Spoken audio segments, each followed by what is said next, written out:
Apa saja syarat untuk menjadi star seller? Simak terus.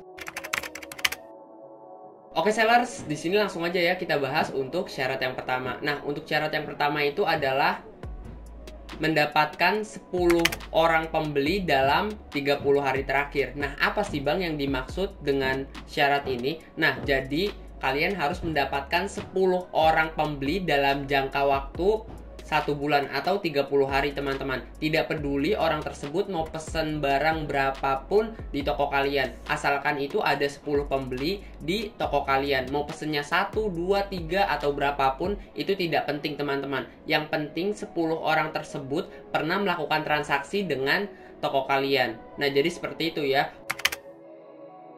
Untuk syarat ini gampang banget dipenuhi. Nah, saya ada satu tips nih untuk kalian untuk memenuhi syarat ini. Nah, kalian pasti punya teman kan di sosial media, di WhatsApp, Instagram, Facebook, atau dimanapun itu. Nah, kalian bisa minta mereka untuk membeli barang di toko kalian dan kalian bisa berikan diskon kepada teman kalian.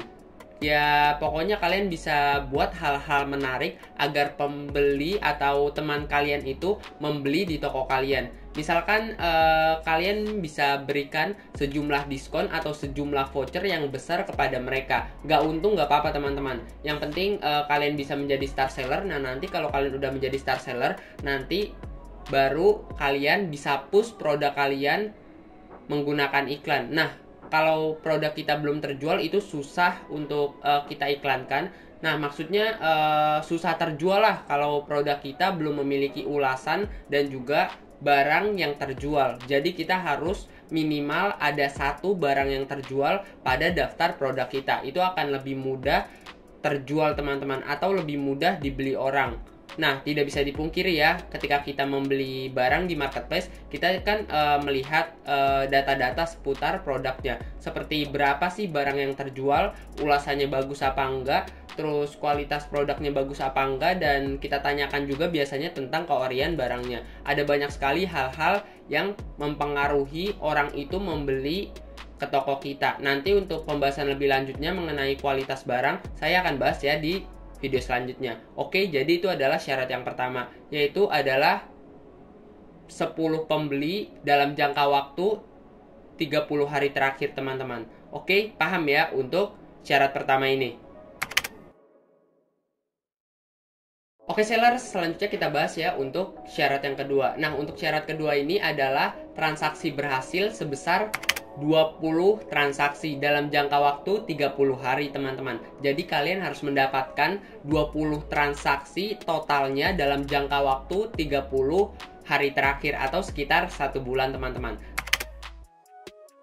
Nah, gimana sih Bang untuk memenuhi syarat ini? Caranya gampang banget teman-teman. Salah satu cara untuk kalian gunakan nih, saya pribadi sebenarnya juga pernah menggunakan cara ini. Nah, kalau kalian udah pernah menjual beberapa produk dari toko kalian, atau udah ada yang belilah di toko kalian, ada orang yang beli dari toko kalian. Nah, kalian bisa retargeting orang tersebut teman-teman, agar orang tersebut mau bertransaksi lagi di toko kita. Nah, dengan begitu nanti kita akan meningkatkan transaksi di toko kita. Kalau pembeli yang kita retargeting ini membeli lagi di toko kita. Jadi kalian bisa gunakan teknik retargeting ini. Selain itu kalian juga bisa iklankan produk kalian yang sudah terjual ya, yang sudah terjual aja, agar konversinya bagus juga dan sudah memiliki kualitas produk yang bagus. Seperti ulasannya udah bagus, terus jumlah produk yang terjual juga udah lumayan,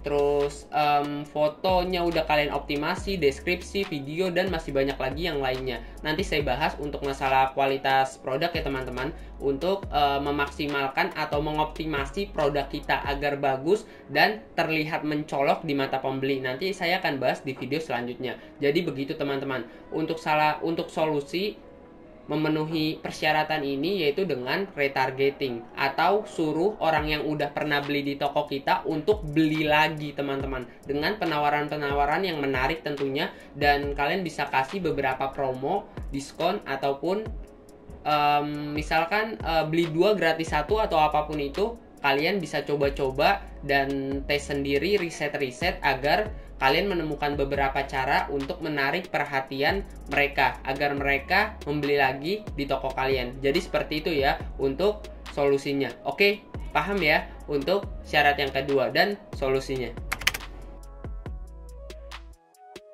Oke sellers, selanjutnya kita bahas ya untuk syarat yang ketiga. Nah, untuk syarat yang ketiga ini adalah harus mendapatkan pendapatan bersih sekitar 20 juta rupiah dalam jangka waktu 30 hari atau sekitar 1 bulan teman-teman. Jadi menurut saya ini cukup sulit teman-teman, dan kalau kita hanya mengandalkan traffic dari marketplace itu sendiri akan sangat sulit teman-teman. Maupun kalian berjualan di Shopee, Bukalapak, Lazada, Tokopedia atau marketplace manapun, kalau kalian cuma mengandalkan marketplace itu akan sangat sulit teman-teman. Untuk toko baru loh ya, karena toko baru itu belum memiliki kualitas toko yang cukup bagus dan belum memiliki kualitas produk juga yang cukup bagus.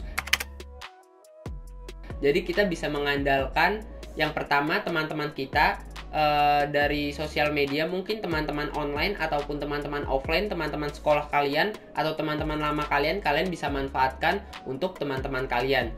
Nah, yang kedua, kalian juga bisa manfaatkan sosial media. Jadi kalian bisa promosikan produk dan toko kalian di sosial media kalian. Maupun akun pribadi ataupun akun bisnis, itu seterah kalian. Yang penting kalian bisa mendapatkan traffic dari luar dan kalian bisa bawa masuk ke toko kalian. Siapa tahu dari beberapa traffic tersebut ada yang beli barang dari toko kalian. Jadi menurut saya traffic dari luar ini harus dimanfaatkan ketika kita ingin memenuhi syarat ketiga ini teman-teman. Oh iya, pertanyaan selanjutnya adalah, Bang, gimana sih cara menghitung pendapatan bersihnya?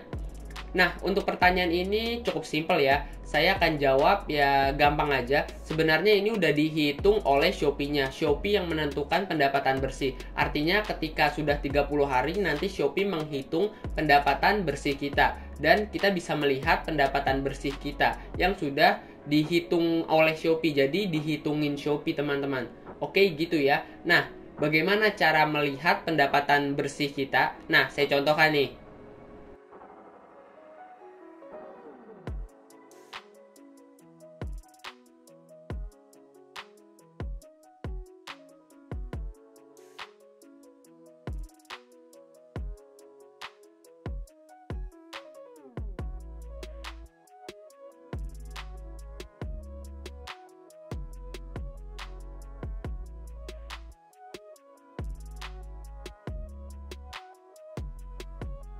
Nah, jadi seperti itu untuk melihat pendapatan bersih kita yang sudah dihitung oleh Shopee. Oke, jadi kayak gitu untuk persyaratan yang ketiga. Oke sellers, untuk persyaratan keempat adalah tidak pernah terkena poin penalti. Nah, poin penalti adalah sebuah penilaian atau sebuah poin yang diberikan oleh Shopee ketika kita melanggar suatu aturan atau ketentuan yang sudah ditetapkan oleh Shopee, dan ketika kita melanggarnya kita akan diberikan poin penalti teman-teman. Dan poin penalti itu yang akan membuat toko kita tidak akan pernah menjadi star seller, maupun sekecil apapun itu poinnya ya kita tidak akan pernah menjadi star seller, karena jelas tertulis di persyaratannya bahwa kita tidak boleh melanggar satupun ketentuan atau peraturan dari Shopee, atau kita tidak boleh terkena poin penalti teman-teman. Nah, bagaimana sih Bang untuk cara melihat toko kita udah pernah kena poin penalti atau belum? Nah, untuk cara melihatnya gampang aja, kalian bisa ikuti untuk tutorial ini.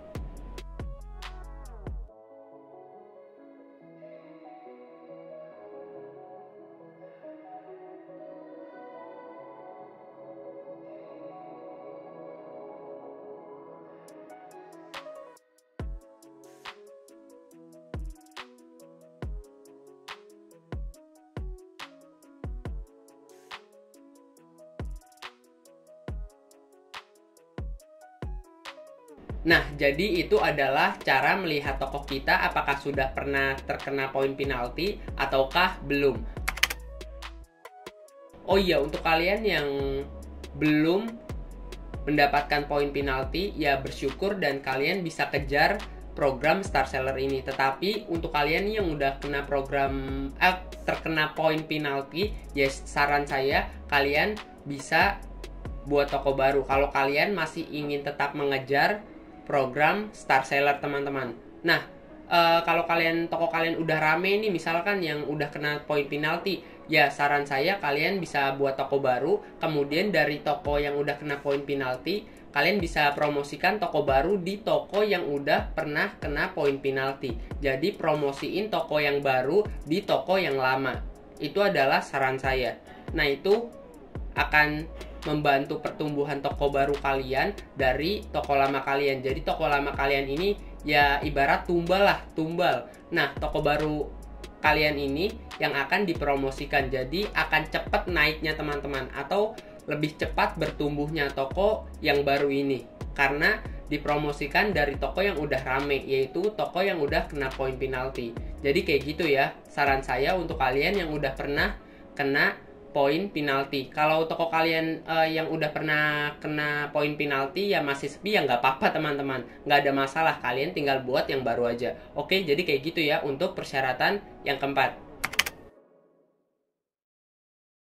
Oke sellers, untuk persyaratan yang kelima ini adalah persentase chat harus di atas 65% teman-teman, atau 65% pasnya juga nggak apa-apa teman-teman. Ini adalah salah satu syarat yang menurut saya paling gampang, karena untuk menaikkan persentase chat itu sekitar seminggu juga udah 100 teman-teman, itu bisa teman-teman. Nah, jika kalian ingin tahu nih cara meningkatkan persentase chat yang cepat dan aman, nggak melanggar penalti atau melanggar ketentuan dan peraturan Shopee, kalian bisa lihat ya videonya di pojok kanan atas, di sini atau di sini. Di video tersebut ada beberapa teknik yang bisa kalian gunakan untuk meningkatkan persentase chat kalian, dan tentunya untuk teknik-teknik yang akan saya ajarkan kepada kalian tidak akan melanggar poin penalti atau tidak melanggar peraturan-peraturan yang sudah ditentukan oleh Shopee. Jadi aman ya teman-teman. Dan di video tersebut juga banyak banget orang yang terbantu dari komentarnya. Kalian bisa lihat di sana ada beberapa orang yang memang terbantu. Alhamdulillah, saya juga bersyukur bisa membantu kalian semua dalam meningkatkan persentase chat. Oke, jadi kayak gitu ya. Menurut saya untuk syarat kelima ini tidak ada hal yang harus diperjelas karena gampang banget untuk memenuhi syarat ini teman-teman. Oke, solusinya ada di video tadi ya. Kalian bisa lihat di sana. Oke, kayak gitu untuk persyaratan yang kelima. Oke seller, selanjutnya kita bahas ya untuk persyaratan yang terakhir atau persyaratan yang keenam. Nah, untuk persyaratan yang keenam ini cukup mudah juga untuk dipenuhi, yaitu adalah penilaian toko harus 4.5 teman-teman, atau di atas 4.5 juga nggak apa-apa teman-teman. Menurut saya untuk penilaian 4.5 ini cukup tinggi, untuk maksimalnya itu sekitar 5.0 teman-teman. Jadi untuk cara meningkatkan penilaian toko kita itu gampang banget. Yang pertama, kalian harus meningkatkan pelayanan kalian. Artinya kalian harus cepat membalas chatnya dan pelayanan lainnya. Kalian harus memberikan produk terbaik dari produk yang kalian sediakan. Pokoknya kalian harus meningkatkan yang pertama pelayanan kalian, kualitas produk, dan juga kualitas toko. Artinya tokonya enak dilihat, produknya enak dilihat, dan untuk hubungan komunikasinya juga enak untuk diajak komunikasi. Nah, jadi kayak gitu ya. Penilaian toko itu artinya adalah penilaian dari pembeli teman-teman. Jadi orang-orang yang sudah pernah beli di toko kalian akan menilai toko kalian, seberapa bagus sih toko kalian di mata pembeli tersebut. Jadi kayak gitu ya. Nah, untuk penilaian toko ini adalah kumpulan penilaian yang diberikan oleh semua pembeli kalian. Jadi kayak gitu ya. Paham ya untuk persyaratan yang keenam ini. Saya akan rekap ulang beberapa persyaratan yang saya jelaskan tadi. Nah, untuk persyaratan yang pertama tadi adalah pembeli berbeda, harus ada 10 pembeli dalam jangka waktu 30 hari. Yang kedua untuk persyaratannya itu adalah harus mendapatkan 20 transaksi dalam jangka waktu 30 hari. Dan untuk persyaratan yang ketiga itu adalah harus mendapatkan pendapatan bersih sekitar 20 juta rupiah per 30 hari atau per 1 bulan teman-teman. Untuk persyaratan selanjutnya itu adalah tidak pernah kena poin penalti. Artinya kita tidak pernah melanggar ketentuan dan persyaratan yang sudah Shopee tentukan. Nah, untuk persyaratan yang kelima adalah persentase chat harus di atas 65% atau 65%-nya juga nggak apa-apa teman-teman. untuk persyaratan yang terakhir adalah penilaian toko harus 4.5 atau di atasnya lebih baik teman-teman. Jadi 4.5 atau di atas 4.5 itu juga boleh. Oke, jadi seperti itu untuk beberapa persyaratan yang saya rekap ulang. Oke, jadi itu adalah beberapa persyaratan yang sudah saya jelaskan. Nah, menurut kalian bagaimana nih untuk ke-6 persyaratannya? Mudah dipahami kan? Oke.